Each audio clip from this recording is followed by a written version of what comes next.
So hello guys, आज हमार 90 days workout চ্যালেঞ্জের থার্ড ডে। তো ছট সে টি শার্ট পরে জুতো পরে নিলাম, তারপর আমার ওয়াইফও শু পরে নিল, তারপর আমরা দুজনে বেরিয়ে গেলাম মাঠের দিকে। 35 to 40 মিনিটস আমরা ভালো করে হাঁটলাম। হাঁটার পর আমি আবার শুরু করে দিলাম রানিং করার পর আমরা চলে এলাম ঝিলের পাশে স্ট্রেচিং করতে। আমার ওয়াইফকে কটা স্ট্রেচিং দেখিয়ে দিয়ে আমি নিজে স্ট্রেচিং করলাম।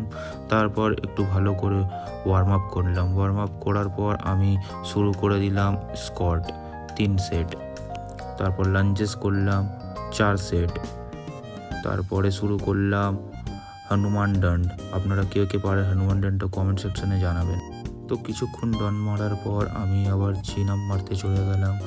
3 সেট চিন আপ মারলাম, তারপর 4 সেট পুশ আপস, তারপরে আমরা আবার চলে এলাম বাড়ির দিকে দুজনে। সো গাইস, আবার কালকে দেখা হবে।